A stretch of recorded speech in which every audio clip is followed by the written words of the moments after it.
I have the pleasure of introducing Dave Shackleford.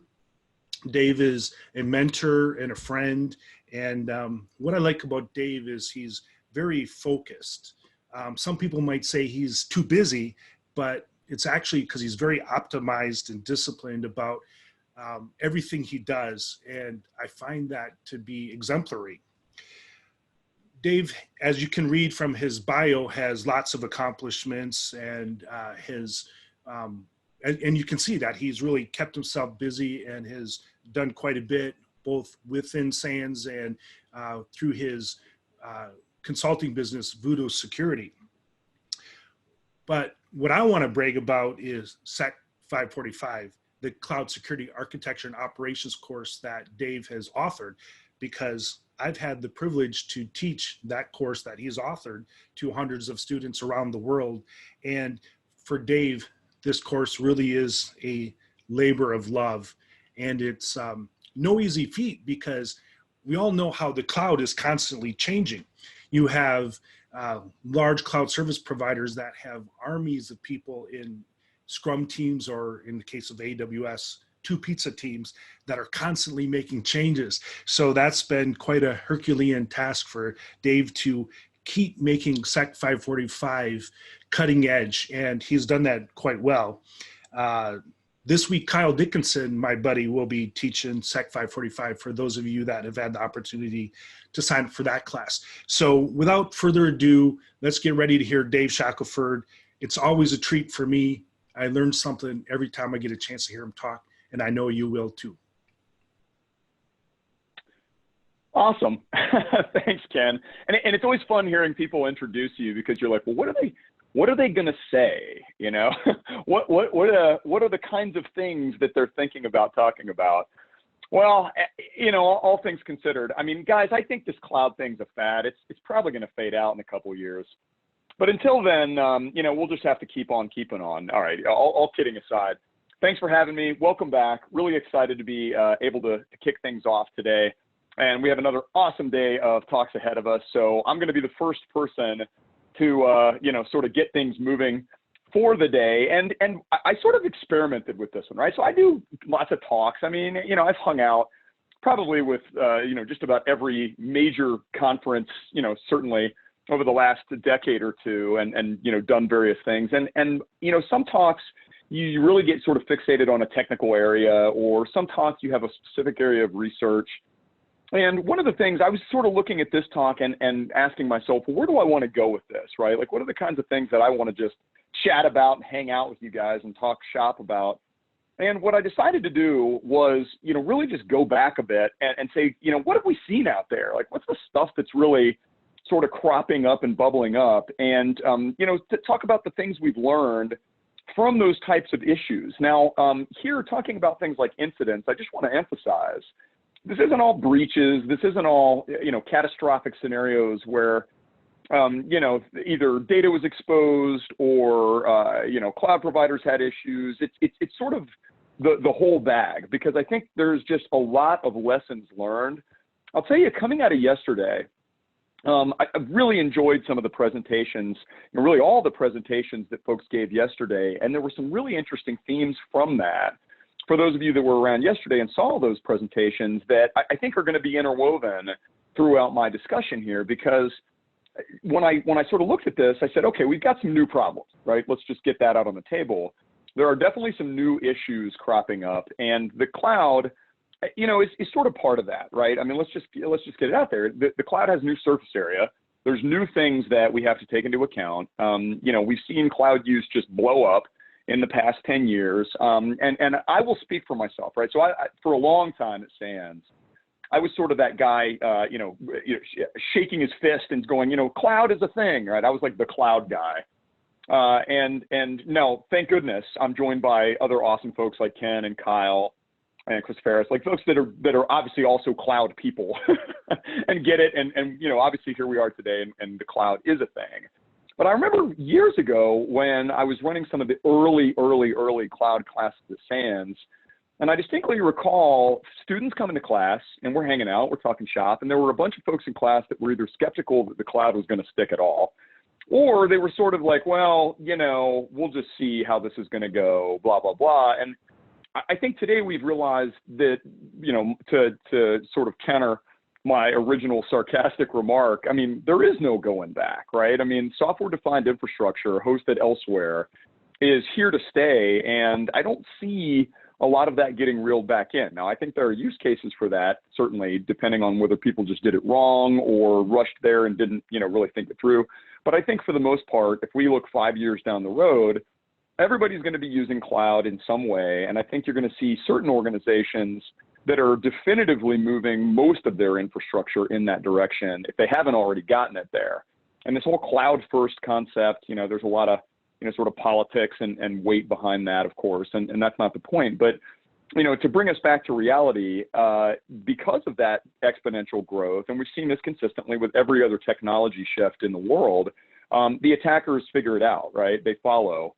And, you know, this isn't new. So, you know, I could go back way back, actually. And for any of you guys that are going to be hanging out with Kyle next week and taking Sec 545, Kyle's going to be talking about a good number of these different types of examples, a few of which I'll sort of touch on here this morning, but quite a few others. I mean, things like, you know, botnet instances, people having their stuff hijacked, and Amazon being one of the world's largest command and control, you know, environments. Well, could that happen today? Hypothetically, maybe, but I doubt it, right? You know, denial of service attacks. I mean, there's really nothing more mundane than a conversation about denial of service, but it's effective, right? It's the same thing we've been talking about forever. So we've seen this consistently for really over 10 years. The thing we're seeing today is that the attackers are also learning the cloud. So that's the big distinction, in my opinion. You know, you're seeing attackers that have just as much knowledge about cloud assets and resources as anybody else. And I say this in class, and, you know, this is something I always talk to students about when I'm teaching. I think of any particular cloud infrastructure. I think there's core concepts, but I think of any cloud infrastructure environment, you know, AWS, GCP, Azure, you know, even Oracle and Alibaba and all these things, they're all skills, right? Every one of them is a skill that people can learn, just like you'd learn how to code in Python or, you know, stand up a Palo Alto firewall and operate it. I mean, whatever the case is, they're skills. And so you just got to get in, practice, and so forth. But the attackers are doing that. It's very obvious that the attackers are spending time, they're learning all the same types of skills that we have and or need to operate cloud. And as such, you've even got, you know, things like the MITRE ATT&CK matrix evolving to encompass cloud-specific scenarios in all of those workflow stages that go along with attacks. Now, I'm a big fan of MITRE ATT&CK, and, you know, and actually this was what got me thinking about this talk was, you know, the fact that this has now sort of gotten cemented in the lexicon of information security, right? MITRE ATT&CK plus cloud tells me that the time is right for us to really start spending more time doing some post-mortems, doing some real, you know, sort of soul searching and deep diving into not just our own circumstances, but a lot of the things that we've seen consistently happening out there over the past few years, because we can learn and benefit from that, right? So just because it hasn't happened to us yet, and hopefully it hasn't happened to you if you haven't had any major breaches or incidents or scenarios, it's definitely happened to others. And I remember last year at our Cloud Summit, one of the things I sort of kicked off, and I gave a talk there as well, it was really going through some of the details about our cloud security survey that we've done consistently every couple of years.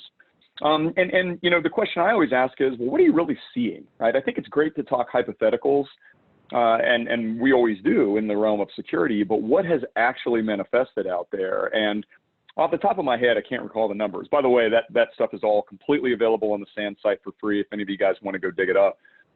But we saw a significant increase in respondents last year coming to us and saying, we actually had a compromise, right? We actually had an attack that was somewhat successful in our cloud environments. And that just tells the story, right? It's great to talk about it. Well, things could happen in the cloud, but as soon as you start seeing the trend shift towards real compromise scenarios, real breaches, real, you know, need to respond within the cloud environment, that changes the game. And as such, now we've got things like the MITRE ATT&CK matrix that reflect that. So what I'm going to do now is I'm going to go down a little bit of a history lesson or a little bit of memory lane, as it were, with regard to some of the interesting types of scenarios and incidents that I've seen over the course of my journey in the cloud. Some of these I would strongly guess are going to be familiar to you guys. I mean, if you've been around for any length of time and you've really looked at what's happened out there in cloud, I would guess, you know, at least a handful are going to pop right up and you're going to remember those things. But there's a couple that I tried to cherry pick as well that may not be quite as well known. And truthfully, I'll tell you, the hardest part about putting together this talk was picking which ones to talk about. And that's a sad fact, folks. The reality is there's more attacks happening out there than ever before, and they've steadily increased. So if I went back just to, you know, say, let's call it 2017, 2016, 17, somewhere in there, just a couple of years ago, I mean, the attacks just blew up. I mean, it's almost an exponential increase. You know, it's that hockey stick curve in terms of the just realm of attacks that we've seen. So I'm going to go ahead and kick us off. I'm going to start with one of my favorites, and certainly it's a fairly, I'll call it mundane attack scenario, but I think it's a tale that needs to be told, and it's a lesson that shouldn't be forgotten. And you know, today, to me, this one still stands out. I mean, here it is, it's 2020, but 2014, CodeSpaces was a company that you know, sort of stood out as just, what in the world were you thinking? You shouldn't have gone to cloud without really putting some thought behind it.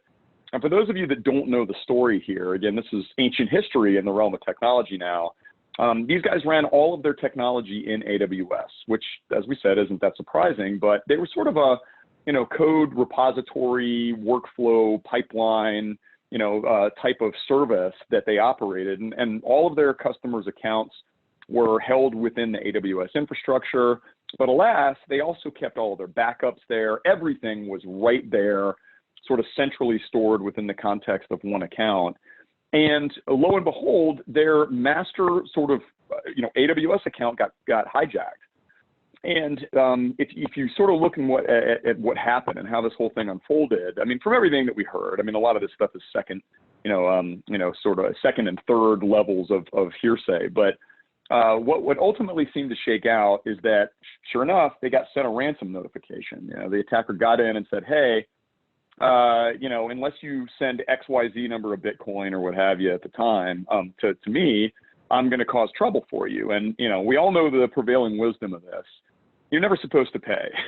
And that holds today, right? I mean, this is still a debate that we're having, but nonetheless, the folks at CodeSpaces said, well, yeah, we're not going to pay. They tried to scrub out the attacker's account. So what the attackers did was go in and basically set up a persistence infrastructure through their own accounts and things within the environment. And we have no way of knowing how many accounts and other things were there at the time. So, you know, I think of this within AWS, and any of you guys that know this, I mean, IAM is not really where you're supposed to have like standalone accounts, but apparently these guys might have had a bunch of them in there. I don't know. But the attacker managed to blend in and basically create that persistence. And so they went in, tried to scrub all the attacker stuff out, failed, and the attacker retaliated and functionally wiped them off the face of the planet. And what you see here is actually, again, a fairly boring screenshot, but it's a screenshot that I actually took of the CodeSpaces website when this occurred. And it says, you know, without you having to read through the whole thing, we're toast. Sorry, we're really sorry. We, you know, apparently, you know, had the misfortune of being bad at security. You know, I'm not sympathetic necessarily to the company. I hate to say that, but it's true, because they didn't enable multi-factor authentication on their AWS admin console. And I mean, you know, look, I think any of us could agree that at the bare minimum, one of the very first steps any of us should be taking when we go and enable a cloud service account is to guarantee, or hopefully guarantee, that somebody can't just, you know, sort of walk right in and take the thing over. So you got to take some very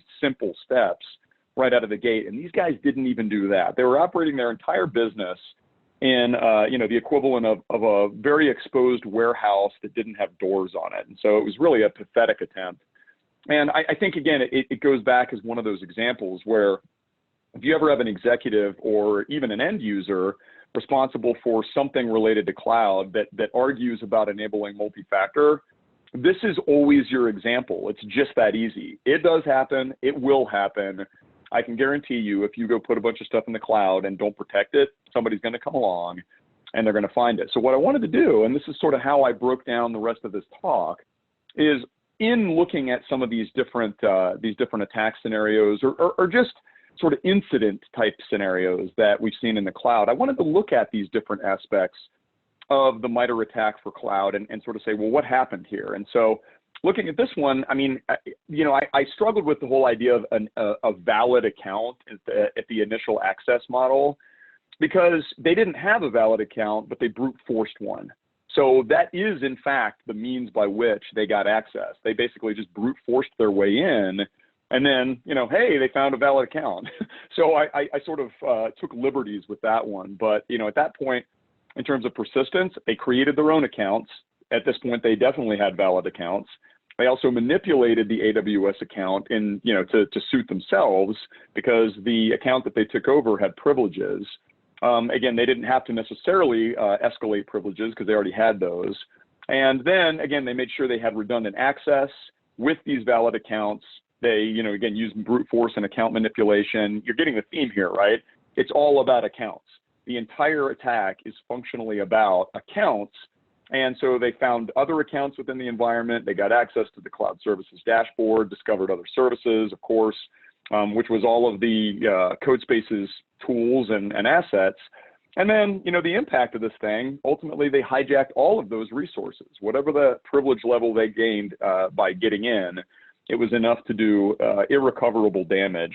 And so this is a perfect example. It's a simple one. It's an incredibly, unsophisticated attack, truthfully, at the end of the day. But it's a great one to give as an example for anybody that doubts that these low-hanging fruit types of circumstances can and will occur if we don't go through those bare minimum types of protective measures. So moving ourselves along, this is another one that really didn't get a lot of traction. And I just want to emphasize one thing here too, by the way. I'm not picking on anybody. I'm simply telling the story as it is. So, these organizations that I'm highlighting, cloud providers or not, I'm certainly not trying to cast any dispersion on any one of them. It's just the things that happened out there. And this is one where, it basically looks like some sort of workflow step was either skipped or missed or just didn't happen. And to make this a quick one, this didn't end up being a breach. So that's the thing that is important to note. This wasn't a breach. It was just a circumstance that occurred, and it didn't get a lot of attention. But there was a guy over in, I think it was Ireland, that basically discovered in his Azure tenancy some images that he had deployed. I think they were Red Hat, images that basically still had some of the like master keys for the backend orchestration infrastructure in Azure embedded in them.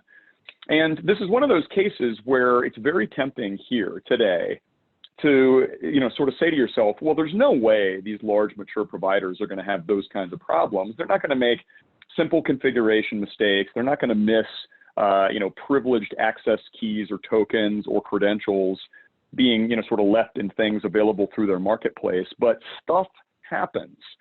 And so this to me is a very great example cloud-wise of saying, trust but verify. Everybody makes mistakes. You should just make sure that whatever service provider you're employing or whatever service providers you're using as part of your cloud infrastructure and architectural models, you've got steps to make sure that you're doing your own diligence on anything that's being used, especially in a cloud native format. So that doesn't mean that these guys don't do a good job, but nonetheless, things do happen and things do occasionally slip through the cracks. So this is a hypothetical one. Again, we didn't see a breach occur as a result of this. We didn't see any sort of, unfolding attack scenarios. But this is one that I think is a great sort of threat modeling exercise to say, well, what if? Like, what's the kind of stuff that could have happened? And as you can see, a ton of stuff could have happened because of the circumstances they're in. So, I mean, you could have had any number of different initial access mechanisms that ultimately led to this.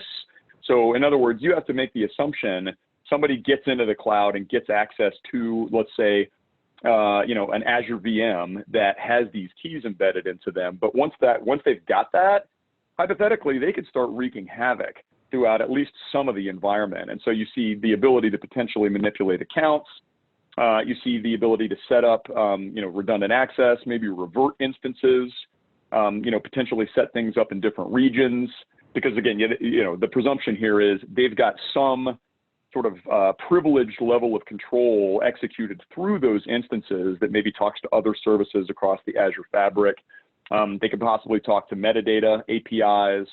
Again, the credentials and files is sort of a foregone. It was left there. They could do any type of account discovery. They could move laterally, potentially. So I won't belabor the point on this one. I think you sort of get it. It's really a what if scenario. What could happen if? And in this particular case, it had a happy ending. The person that found this reported it ethically. Microsoft, I'm sure, revoked that key like immediately, and I don't think there was any sort of after effect drama, at least not that we heard about publicly. But it just goes to show you, don't take into account the fact that or take into account the fact that these types of cloud providers could easily have issues and circumstances that you don't have that visibility into, and it's prudent to just make sure you're covering your own bases. So really interesting case, right? It's just one of those where you say, okay, it could happen, and it did, at least this once.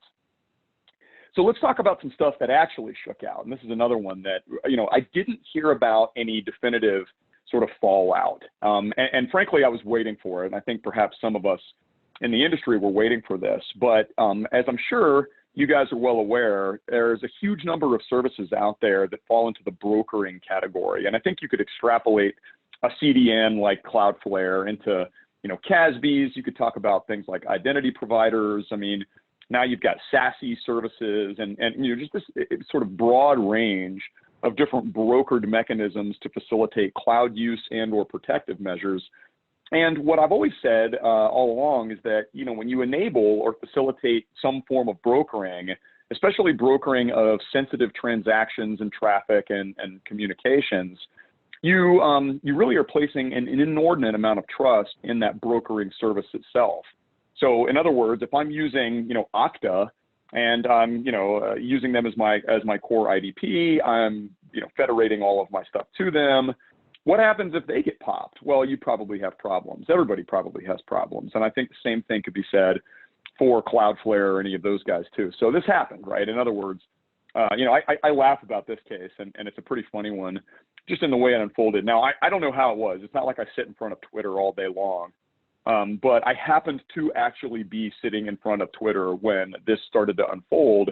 And for any of you guys that might be familiar with the name, Tavis Ormandy is a really well-known bug hunter and threat researcher over at Google's Project Zero. And he's the guy that you never want to hear from. You know what I mean? Like nobody wants to get a call from Brian Krebs.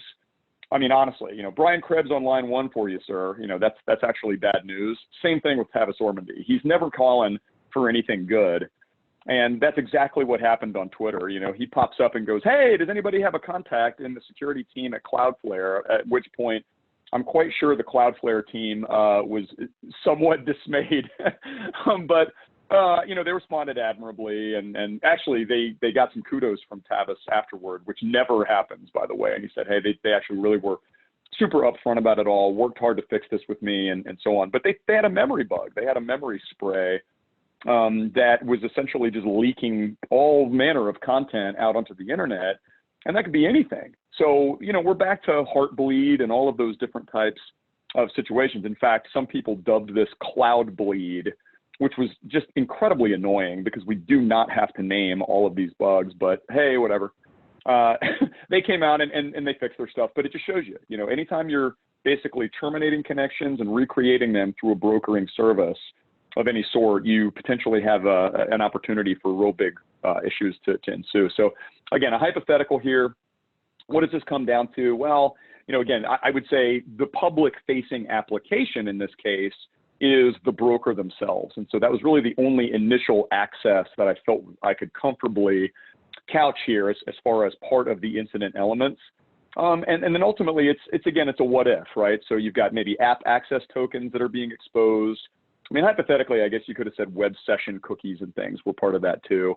But I felt like application access tokens were a little more appropriate to a generic cloud compromise circumstance that might have ensued.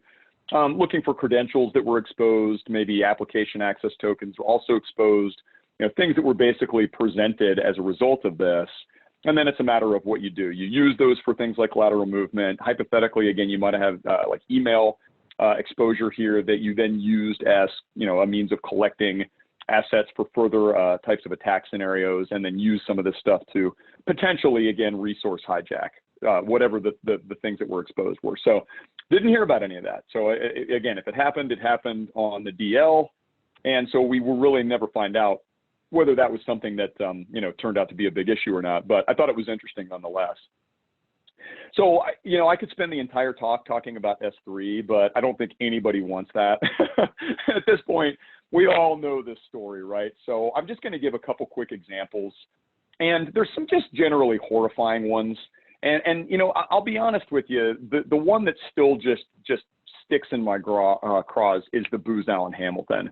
And I had a guy in my class one time that works for Booz Allen and was sort of miffed that I mentioned them, but I'm like, dude, it's just on record, sorry. I mean, this isn't, I'm not, like I said, not trying to say that you're a bad organization or whatever, but I'm just, I don't know, hypothetically, if I ran a massive global defense contractor that was charged with protecting, maybe national secrets and people that work for sensitive organizations, I probably wouldn't host them in clear text in S3. I'm just saying, like, this just seems like a bad strategy. And I think we'd all have to agree with that. But the moral of the story is people really are screwing this up left and right, and they're still doing it. So people are still putting stuff out into S3, which, as we all know, doesn't start with any sort of open access at all. And per some of the great presentations yesterday, is pretty easy to keep tightly, buttoned up. It's just not that hard to not only, not open it up, but also keep it that way.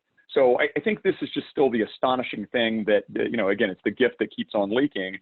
And if you think that's bad, this is, again, another one that just stands out. And this is something that, look, it's bad enough to have readable buckets. It's really bad to have a writable bucket that, also happens to be running your entire website from. So I actually give the Pony Award of the Year, the Shackleford Pony Award of the Year in 2018 to the Los Angeles Times, because this is just as stupid as it gets. And so, sure enough, somebody figured this out, wrote some crypto mining code right into their, into their code base in the S3 bucket. Nobody noticed. And for about 3 weeks, if you visited the LA Times site, you were contributing to someone's crypto mining fund. So just absolutely terrible behavior. And it just shows you a million different things. Again, it's back to this sort of public-facing exposure factor. And that might include things like files that are hosted there that could have credentials. It might include other cloud discovery as a result of whatever content is there, finding certain types of shares or permissions that are associated with that. I only included internal spear phishing as a lateral movement mechanism here as a more of a result of, being able to basically pull information out of that, right? So getting data from cloud storage objects, taking that and moving it somewhere else. I think it ultimately comes down to whether it's readable and or writable. Most of these are just readable and people are exposing stuff. But again, it's such a pervasive problem, even though it seems so passé to be talking about it. I think we have to acknowledge that. And you could, again, extrapolate this out to any other number of the different cloud providers that have different cloud storage methods. So this is a great one. And this is a perfect example of something unique in the cloud surface, which is more API type access. And the running joke that I certainly have on Kubernetes is that, really no one fully understands Kubernetes. People pretend like they understand Kubernetes long enough to get something up and running. And that's probably not true. There's some people that are very skilled and know what they're doing, but Kubernetes is a complex beast, right? It just is. There's a lot of moving parts. There's a lot of things that are very easy to screw up. But in the case of Tesla's implementation of Kubernetes within AWS, you don't even have that excuse because they just opened up the console without even putting any passwords on it.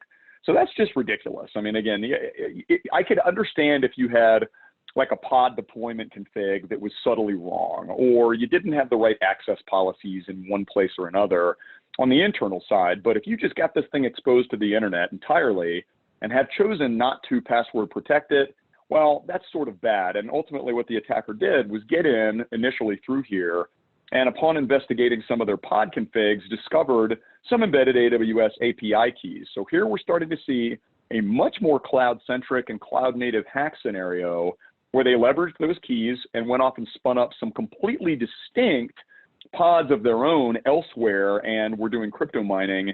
And that's why Tesla ultimately didn't even discover it for a bit, because they had gone off and used those keys to set stuff up in maybe a different location that wasn't being monitored quite as actively.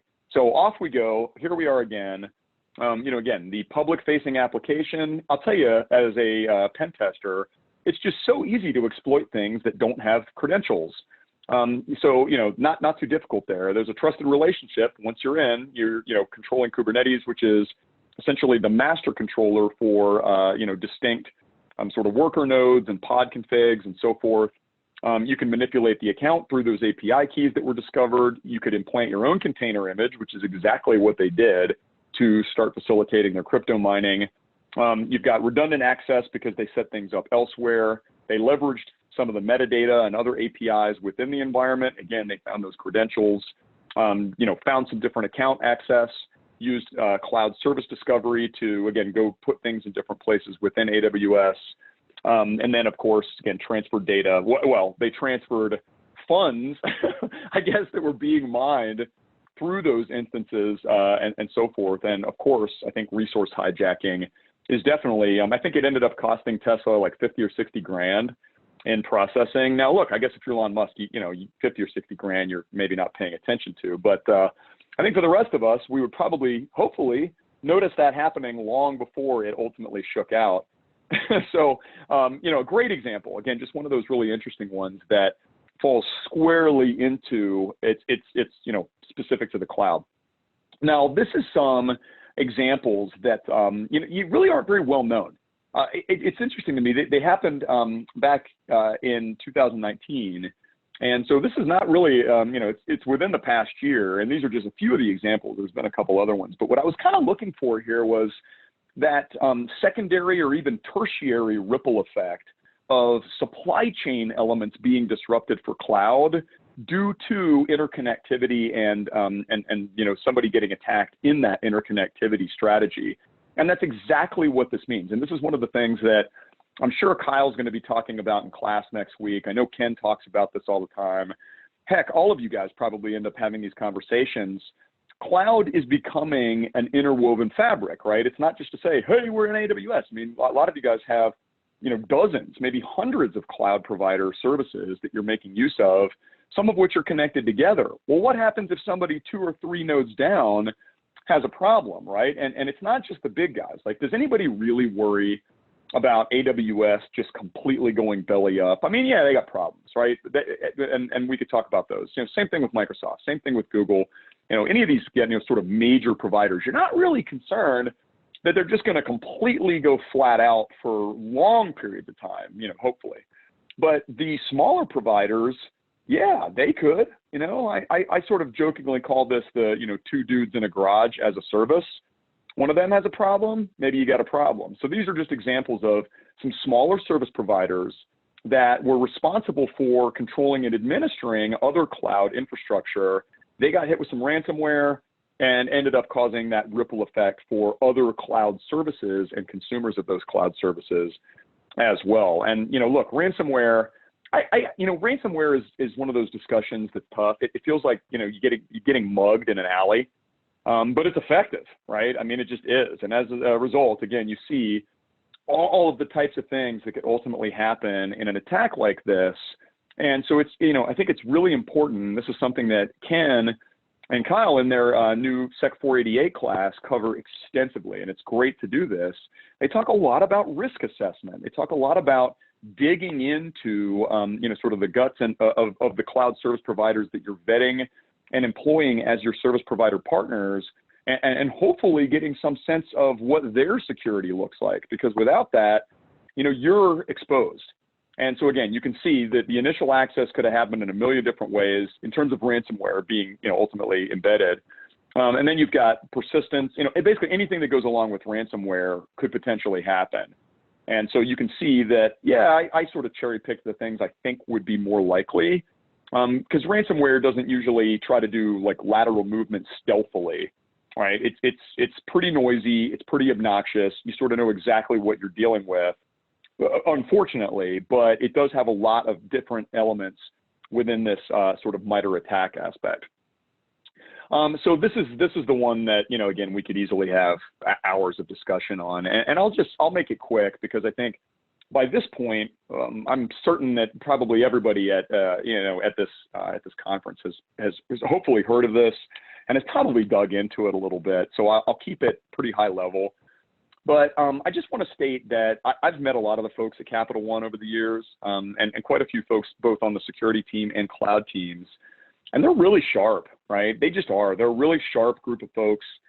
You know, these are not amateur cloud folks at all. And when this happened, I mean, number one, I felt terrible. I mean, nobody wants to see a breach happen like this.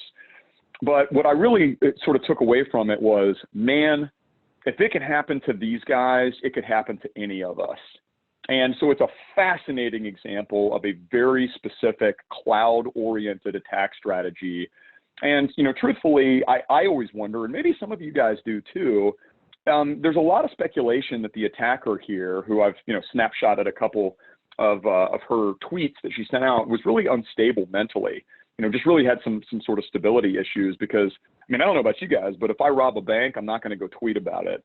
You know, I would absolutely not be found anywhere in the vicinity at the time. And she was making all sorts of noise out there, and ultimately sort of, you know, shot herself in the foot, you know, and made it very clear that she was the one that had done this. But, you know, bottom line, they had a local WAF running within some of their EC2 instances that had a misconfiguration. She got through that, was able to access the underlying sort of, you know, EC2 role profiles that granted her access into other parts of EC2, piggybacked on top of that, manipulated some of the IAM, you know, infrastructure there, and then was able to ultimately access an S3 bucket. And this is classic stuff we definitely talk about in Sec 545. You know, the folks in 488 talk about this. Everybody talks about this now, because what you realize is that, you know, again, everything in the cloud is software-oriented objects and assets that are sort of tied together through this combination of networking and identity. And somebody that really knows what that looks like, and this attacker used to work for AWS, can really piggyback on that and take advantage of it. So there's a ton of great stuff that comes out of this for us. And by the way, I don't know if you guys saw it, just yesterday, the announcement was made that a court has now mandated that Capital One release publicly the forensic investigation reporting that was done by Mandiant during this investigation. So I don't know about you guys, but I'm eagerly awaiting that. And I'm sure they probably didn't want to have to reveal that, but they're apparently going to have to. So I really would love to get even more detail about some of the intricacies of this attack. I think it's a fascinating one, and we should all learn from it. You know, hate anybody's misfortune, but this one, you know, really stood out as an interesting one. So again, public-facing assets, trust relationships, account manipulation, setting up redundant access, you know, again, grabbing application access tokens, in this case, ultimately metadata-oriented tokens that are associated with role profiles, and then going and finding other services and gaining access to those storage objects and moving things out from there. So, you know, it's just a beautiful example of cloud being manipulated in all the wrong ways. Now, this is not to pick on Microsoft. Again, you know, Microsoft, certainly a mature organization, but that's a big organization and a lot of moving parts. And, you know, I can certainly attest, and I'm sure Mark can and some of the other folks can, you know, Microsoft Azure has grown like exponentially in the past couple of years, and stuff can happen. You know, again, there's been outages at AWS. We've certainly seen stuff go on over at Google and some of their services. But this one happened earlier this year, and you know, unfortunately, it was a lot of records that got exposed within a database that, you know, I'm going to give some big kudos actually to the team at Microsoft, and I actually know a few of the teams over, or the folks over on Microsoft's response team. The MSRC folks are top notch. I mean, they're some of the best security team members in the world, and they were just honest. I mean, they could have come up with any number of different answers as to why this happened. But they just said, hey, look, a misconfiguration happened. You know, we're not, you know, able to avoid those things in every case either. And they misconfigured a network security group. It was a simple network access mechanism that somehow got misconfigured, and that's ultimately what led to this. being exposed. And I think, again, look, you know, I'm not going to throw shade because I don't think it's the point.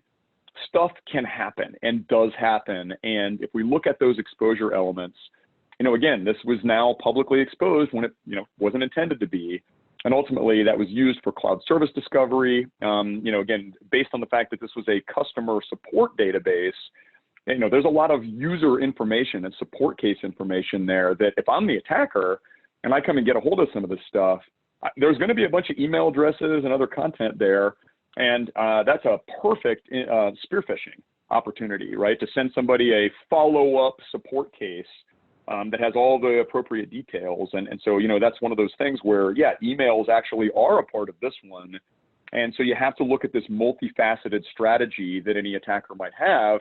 While from everything I gathered, a lot of the data that was present in that database wasn't super sensitive. It gave lots of details about customers that had support cases and that might have been used for after sorts of actions by the attackers later on. So again, transferring data, you know, et cetera. So again, an unfortunate incident, but stuff happens. And so, you know, the question now is, well, what next? Well, I look back at some of the stuff that we talked about yesterday, and I really want to emphasize some of the great presentations that talked about lifting and shifting. And it was a few of the folks yesterday that gave some talks on this. I think, you know, lifting and shifting sounds great to executives. You know, the rallying cry from CIOs of, you know, cloud first.